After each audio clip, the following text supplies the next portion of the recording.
You have been tricked, or at the very least, clickbaited. Hello everyone, my name is Falling Hurts, and today we're going to be looking at a really promising game that is being developed by the team that's working on The Witcher. Not CD Projekt, of course, but rather Fool's Theory, who are developing The Witcher Remake, but the game that we're going to be talking about today is called The Thaumaturge. So stay tuned as we look over the gameplay, the story, and even a little bit about the developer as we break down everything you need to know about the game. The basics though, The Thaumaturge is an isometric, story-rich RPG with a unique take on turn-based combat, character development features, and investigation mechanics, facing you with morally ambiguous choices and set in a world teeming with mysterious powers and strange ethereal beings called Saluters? And they can only be seen and used by a Thaumaturge. Presumably, that's us. Now, since these are two super unfamiliar terms, Salutors and Thaumaturge, I'd like to break that down just a little bit further. In this world, a force that cannot be ignored are the Thaumaturges, individuals versed in taming spirit-like beings called Salutors, used for manipulation of the temperaments and affinities of other people and even ultimately in combat.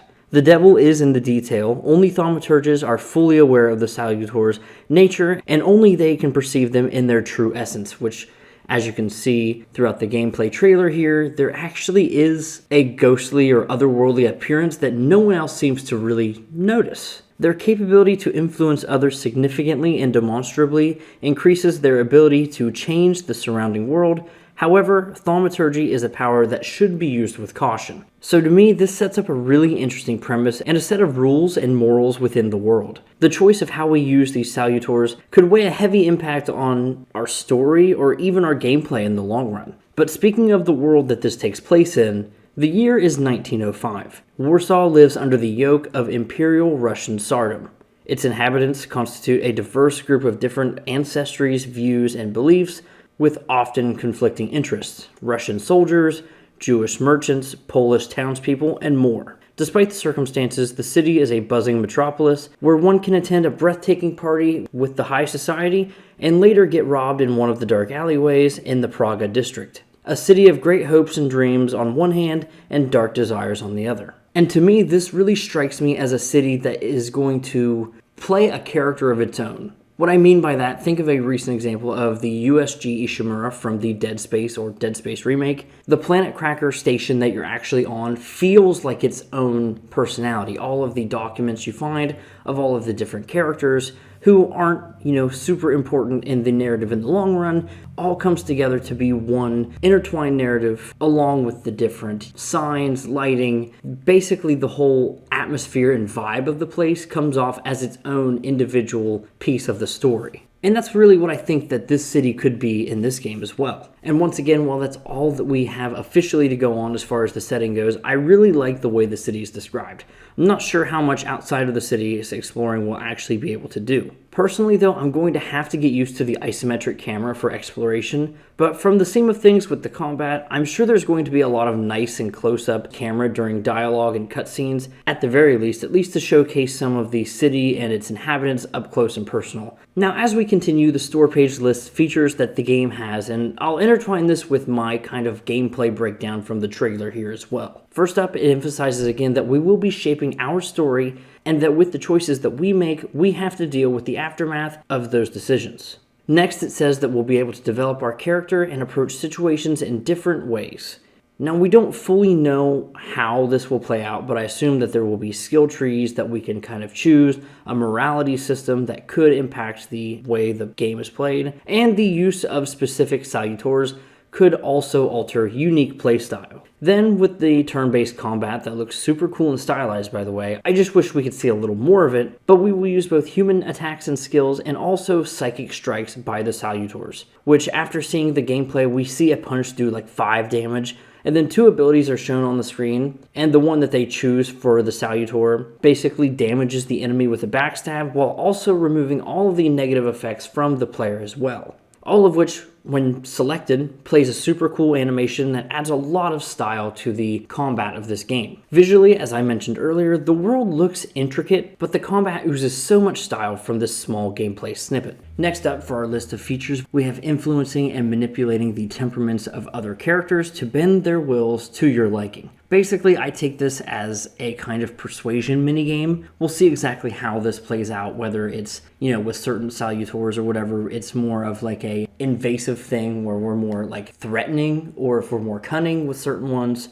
I really am not sure exactly how that's going to be taking place, but I think it could be really interesting. And of course, with that being said, we're going to have to tame the power of the Thaumaturges. Now we see two different ones in the trailer, and you'll get to use their unique sets of skills to gain an advantage while exploring the world and when bringing your adversaries to their knees. So obviously we see the combat advantages. Not sure if there's anything in terms of traversal or unlocking certain areas, or if it's just strictly through this manipulation minigame. And as we explore the world, you're going to be going through the uncommon, heavily researched historic period of the early 1900s, where crime and luxury are often two sides of the same coin, and you'll meet historical figures and learn about their involvement in the story. Kind of reminds me of Assassin's Creed in that way, where you kind of meet these characters that's like, I don't really know if you were actually here, but kind of cool to think about it in like an alternate timeline kind of thing. And finally, for the last feature, one that I think a lot of people kind of expect to be standard issue at this point, but something cool to see all the same, as it's probably the most efficient development tool that we know of as of this time,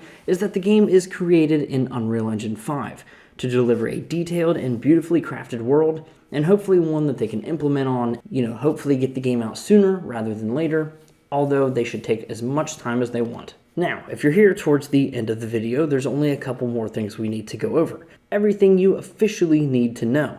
And of course, we don't know when you're going to be playing the Thaumaturge, but we know that you're going to be able to play it at the very least on PC. Unfortunately, there haven't been any confirmations of a console release, whether that be Xbox, PlayStation, or even Nintendo Switch. But once again, we'll see how that shakes out in due time. But for right now, it's only been announced for PC. And that is coming from, once again, the developers Fool's Theory, and it's being published by 11-Bit Studios, one that I've been keeping an eye on recently. They've got another game coming out called The Invincible, which I'm really excited for, and I'll have the link to that video down below. Now, as promised, I figured I would briefly touch on Fool's Theory, the developers of both The Witcher Remake, which is really exciting, and the Thaumaturge. Fool's Theory, much like CD Projekt, is a Polish game studio, but they were founded in 2015, and having worked on a few games as well as, publishing one of their own, they have since touted that their partnership with 11-Bit Studios for Project Vitriol, which is now known, of course, as the Thaumaturge, is going to be their biggest in-house development to date, which is really exciting to see. Now, of course, there are plenty of job postings on the website for senior positions and different things like that, so this very well could be postings for The Witcher Remake or for the Thaumaturge.